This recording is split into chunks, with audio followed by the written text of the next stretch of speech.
What's going on, everybody? It's your boy Payne. Welcome back to another Heroes of Crown video, guys. This one is going to be dedicated to a lot of players, especially new ones who are just joining the game because they've either seen it on this channel or they've seen an Instagram ad or wherever the case may be.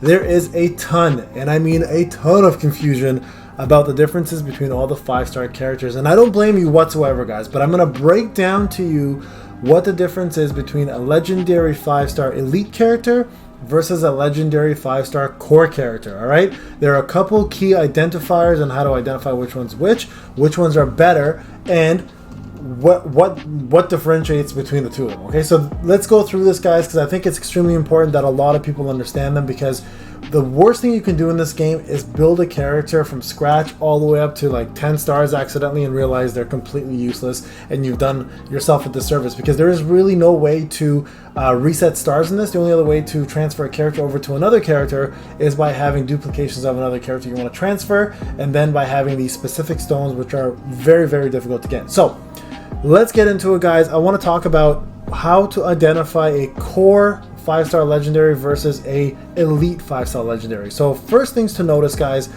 you are going to get shards, okay?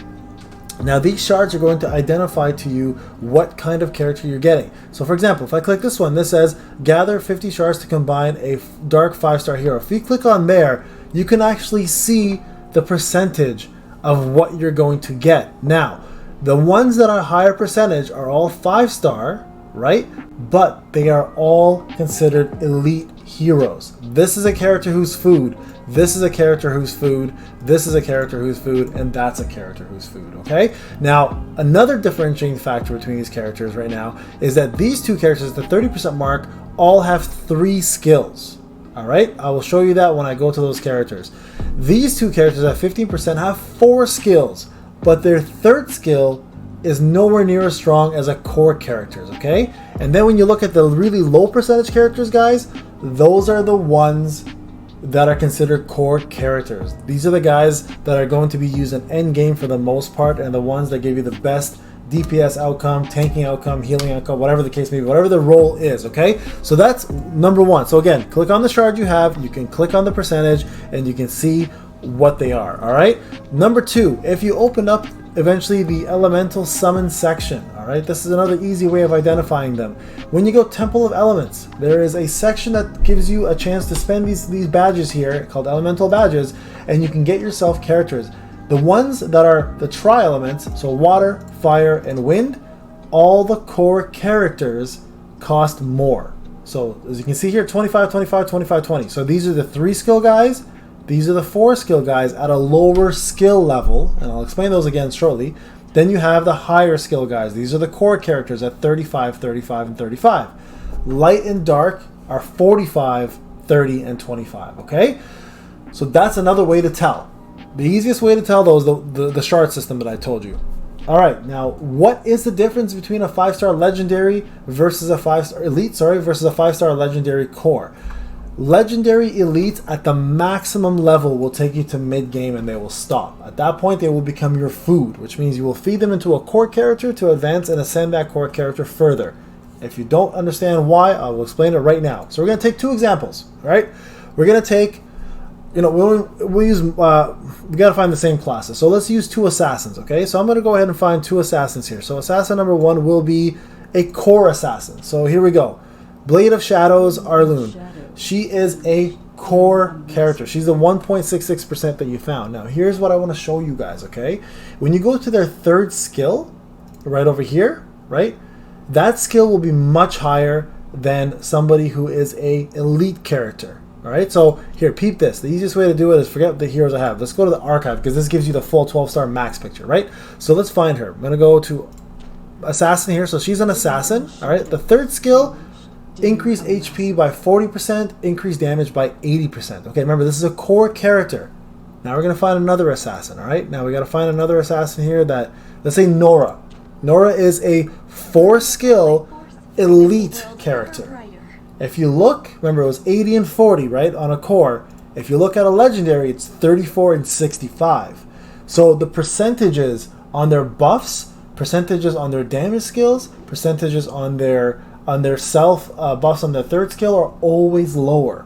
Even though they possess 4 skills, they're a much lower class because their percentages are lower. So you won't get as much damage output from them. All right. So let's take another quick example here. If you take a tank, I believe he's a tank here. I know, never mind. Sorry. These are another 5-star. So this is what I was talking about, right? There's the food 5-star. So the devotee here and the Emperor of Light, all 3 stars. They don't have 4 skills, but if you move up to Smiling Light, and a lot of new players are going to get her as a healer, she will take you up to mid-game, right? If you go to the 3-star portion, 34% and 65%. Let's find ourselves another healer. For example, Lord of Time, right here. If you look at the 3rd skill, 40 and 80, right? Again, much more lucrative when you're a core character. It is a lot more difficult to get core characters, but they do give you a lot more. So that's how you tell, guys. That's the best way. Their skills here will also do a lot more for you. They usually give you better buffs. They usually have better stats. They usually have better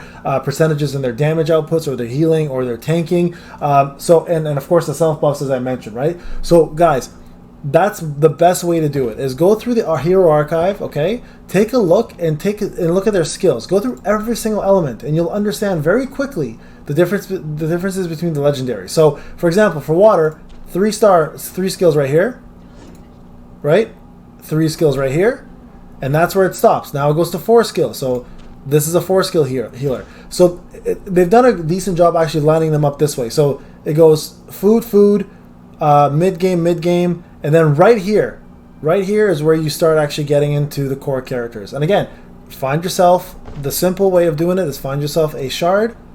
That's a legendary shard. You can click on any of these and go question mark, and you can see yourself the lower percentage ones are the ones that are considered, it's not that one, this one are considered core characters. All right, that's an easy way of telling it. So for those who are starting this game, the best advice I can give you is, if you want to build a mid-tier character until you get a core character, get them to the maximum 9 stars. Okay, 9 stars. And the reason why I say 9 stars is because you can then eventually use that as a food for your core character to get them to 10, because you need 9-star characters to go from 10 to 10, and then from 10 to 11, then 11 to 12. So it doesn't harm you to get some of these mid-tier characters, because they're easier to get, to a higher level, so you can advance further in the adventure or Dragon Spire or whatever the case may be. But eventually you want to stop a 9-star. Never ever take one of them to 10, because here's what will happen, guys. If you take one of your mid-tier characters to 10, right, and you go to your hero altar and you want to transform your hero, let's say you want to take a 10-star character, and like a mid-game character, to transform into a core character, well, then you're going to need X amount of copies of that core character. So for example, if you have a mid-game 10-star character and you accidentally did that and you're like, crap, I have a core star and I want them to be 10-star, you're going to need 6 copies of that core character, right? It's a lot harder to get 6 copies of a core character than it is to go through the ascension process. All right, so I want to point that out. I want to clear that up, guys.